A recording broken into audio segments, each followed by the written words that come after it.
You know, like you see those like syndicators that are like on private jets and like living their best life. And like, I mean, I don't know how they get there. I mean, it has to be on the fees they collect, I guess, the large syndication fees. So you've got the construction experience. Where did you learn the capital stack experience? You know, who to go to debt for, So, who to go to equity for? yes, I worked for my friend who owned a debt and equity brokerage in Philly. And I worked there for a while during COVID. I had really tough deals. Like I had a ground up construction hotel. Like doing a hotel deal during COVID was like, it was really hard. He was like, you only need one yes. And I remember I probably made like 1,000 phone calls. Like, Wow. I'm not joking. Like I had 1,000 no's. So yeah, so that's how I built like a lot of relationships. And a lot of the guys actually that I did loans with like during that time are now huge, which is great.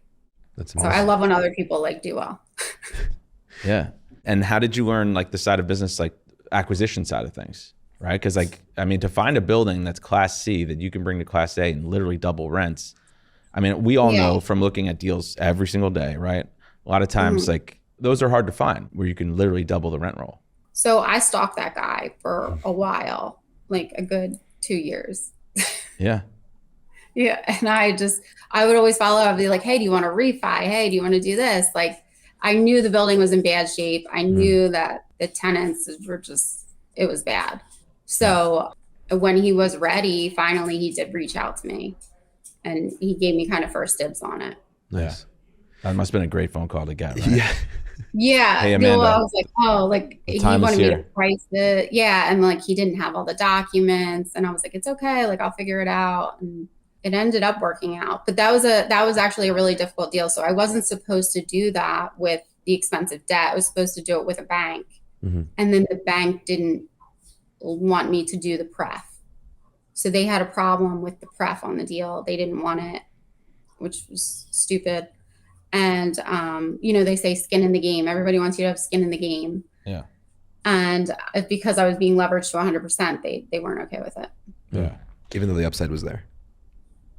Yeah. I think what I'm learning from, and again, I used to do some syndications. I mean, again, this is like one of my first or second jobs out of college. I was like the analyst on the team. I had older guys who would throw deals on my desk and be like, you know, build this into the Excel model. And, you know, I would try to figure it out as we went. So I'm not going to say that I was like head of acquisitions at some prestigious firm or anything like that, but I've got some experience with this. But I think what I'm realizing is, you know, what you're doing in these deals that you're putting together are is somewhat similar or relatable to like realtors just putting together the sale of a single family house, right? Like you're out there hunting. Just on a larger scale. Right. You're hunting for a deal, or a seller or a buyer, or let's just say seller. You find the deal.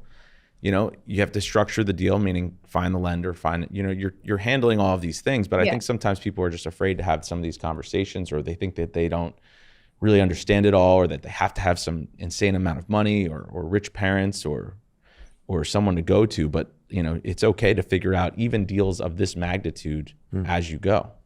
Yeah, it's the same thing. It's the exact same thing, just more money. Yeah. And I think you have to believe that you'll figure it out. Like you'll figure it out. Yeah.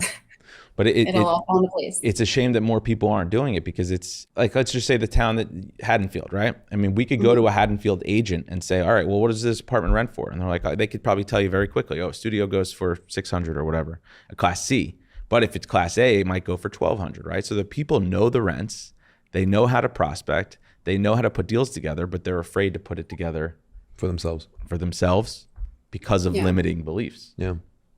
Amanda, I think a lot of them think they need money too. Because everybody that I meet, they're always like, oh, well, once I have like a certain amount of money, I'll start. Yeah. I hear that a lot.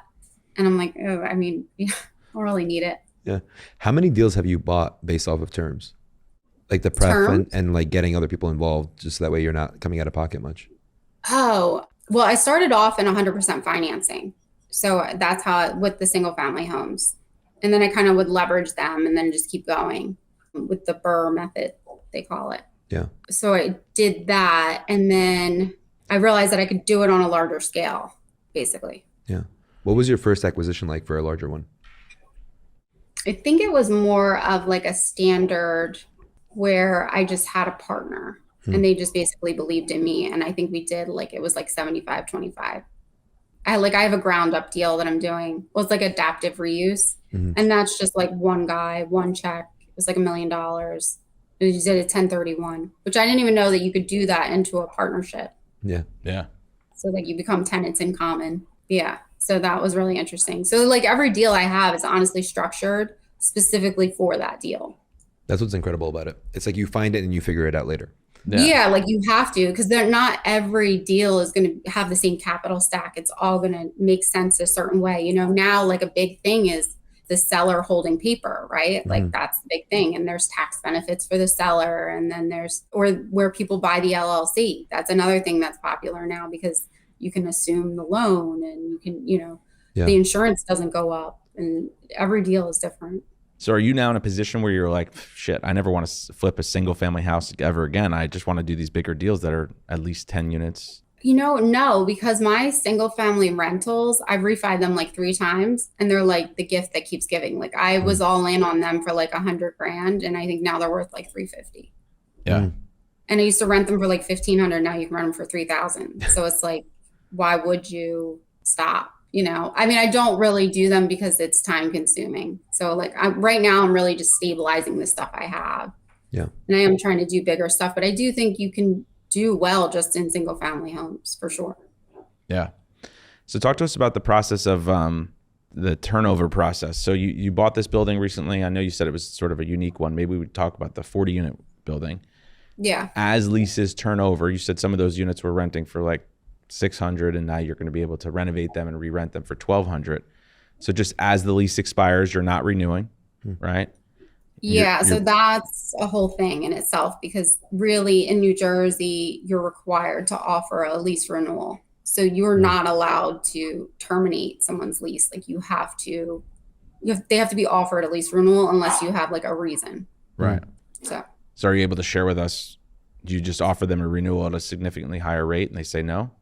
No, because you're not allowed to do that either. So it has to be within reason is the law. So I'm kind of learning all about the real intricacies of the law because I have a tenant who's suing me. Well, if you own enough units, I'm sure there has to be. Well, there are going to be more. There's like 3, I think. Yeah. But one that really bothered me is for discrimination. I'd never seen the person. I'm not discriminating against you. You know. Yeah. And he did a whole bunch of like frivolous lawsuits against me. The prosecutor like threw them out. But one of the things that I did do wrong that I just ended up just canceling was I gave him like a 60-day notice to vacate. And really it was because I needed to renovate the unit because the building was in such bad shape. Right. And it's just easier to do when there's not everyone in it. Exactly. Sure. You know, to redo plumbing and heat and all that. So I had to void that and then issue a 90-day, but it has to be 90 in New Jersey. A lot of laws. Gotcha. Well, that's good to know. I was about to send out a 60, like literally in like 7 days. Glad we cleared that up. Yeah, there's a lot of like little rules and laws that I feel like you learn along the way. Yeah. All right. So as you're getting some of these units empty and vacant, you're using the same contract, obviously the same finishes. I'm sure it's pretty scalable instead of pretty formulaic, right? Yeah. So I did the first 11 with the same contractor. It was just easier, have him do them all at once. I have guys that work for me that do like my turnovers and that kind of thing. So I ended up just having them do the next set because I wasn't in such a hurry because I was leasing up the rest of them. Gotcha. So like I really didn't need all these like renovated units sitting. And I knew it was cheaper to have them do it.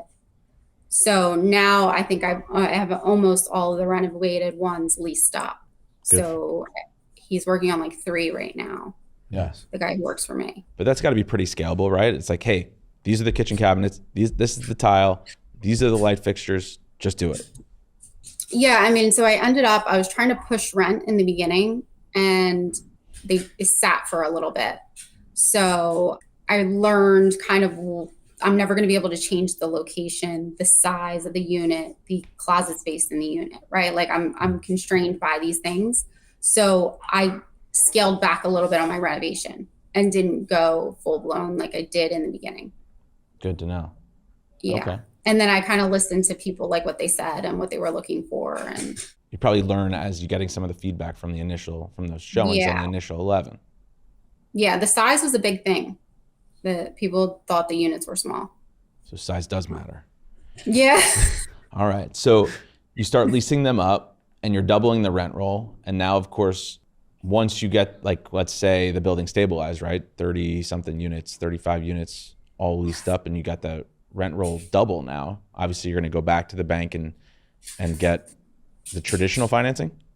Yeah. So we started to price it out to do a refi, but the NOI isn't where we need it to be yet. Mm.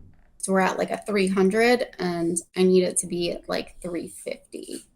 What was it when you first bought it? Like a 114. Wow. That's great. It was really bad. There was a lot of non-paying tenants. There was a lot of vacancies, like coin operated, like washer and dryers weren't working. And, there was a lot of deferred maintenance. So a lot of tenants weren't paying. I think what people need to realize, though, is like the amount of stress and the amount of work and the amount of phone calls that are involved with owning, like, let's just say a 4-unit building. And it's probably not that much more when you're doing this at scale, right? Like for a 16-unit building or a 20-unit building. Yeah. I mean, you definitely have to be a person who can handle stress well. Yeah. Like I don't really get stressed out. Yeah. But that could be a 4-unit building or a 40-unit building. Exactly. So, but you definitely need to handle stress, I think, well. Yeah, and I think the other things I've learned too, like if you have, like you said, a landlord-tenant attorney who is handling some sort of issue with the tenant, right? You could have that issue in a 4-unit building. Yeah. And if you own a 20-unit building, that same attorney may be handling 2 cases for you, right? So it's all like scale. You find your partners, like you have, instead of, if it's a 4-unit building and you have a contractor working on 1 unit, in your situation, you got a 40-unit building, the contractor's working on 10 units. You know what I mean? So it's like you find your people and you can sort of scale. You know, it's just it's a bigger version, but I don't think it's like, It's the same thing. Yeah. It's literally the same thing. Yeah. But just bigger. With a purchase price of 2.65 for the 40 units, and when the NOI goes to 350, hopefully soon, what will it refi out for, and what was the construction cost? What would be left from there? So my all-in construction would be $1 million, and we valued it at, I think, 5.5. Nice. Good for you. Once that's completely renovated. So you'll get all the money back that you spent, because like they'll give you what, 70, 75%? Yes. So that's the goal. Good. Nice. Good for you. Wow. That's awesome. Yeah. And I own that 50-50. So I didn't have to raise any money on that because I got the pref. Yeah. No, that's insane. Good for you. And that was 0 money out of pocket. Yeah. Gotcha. But then the had build one was 0 out of pocket for me too, but in a different way. Yeah. I want to borrow your brain for a little bit. Yeah. So no money out, but can you tell us, do you have 50% of the upside? Oh, for the 40 units? Yeah. Yeah. That's great. Yes, we're 50-50, me and my partner. So we did have to, the pref that we do have is we had to cross collateralize double the amount of equity that we took. So the pref is $1 million. We had to cross collateralize too. Gotcha. Okay. So I imagine your agreement with your equity partner is like, hey, Amanda, I'm going to give you the upfront cash so that you could close on the property. You're going to manage everything, right? You're going to chase down that contractor. You're going to price them out. You're going to make sure the renovation. For the 27 units. I'm just saying for a lot of these deals, I don't know how you structure it. Like I imagine the equity partner saying, hey, I'm going to give you the cash and you're going to get 50% of the upside, but you're going to do all the management and the running around and organizing. Yeah. Right. Yeah. So like, actually that's what I am on both deals. Yeah. I'm doing the leasing. So on both. Yeah. Yeah. Well, if you came out of the money anyway, you'd be doing the same thing anyway too. So it's like, it's true. Which is perfect. And I like doing the leasing anyway. Yeah. Like I like doing all. I'm a control freak maybe. Yeah. But that's a good deal for those investment partners as well. Everybody wins. Yeah.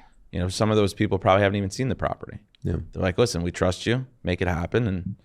And, call me when it's leased up. Yeah. Yeah. Like you see those like syndicators that are like on private jets and like, like living their best life. And like, I don't know how they get there. It has to be on the fees they collect, I guess, the large syndication fees. It has to be like funding towards the marketing budget to get more people to invest. That has to be it. For sure. But because it's definitely a bunch of baloney. Yeah. Because I mean, you wouldn't really make the money until you sold it. No, you're 100% right. I mean, even if you refi, you're paying your investors back, right? Like, so you're not. Yeah. It would have to be the sale. You're banking on the appreciation more than anything else. Yeah.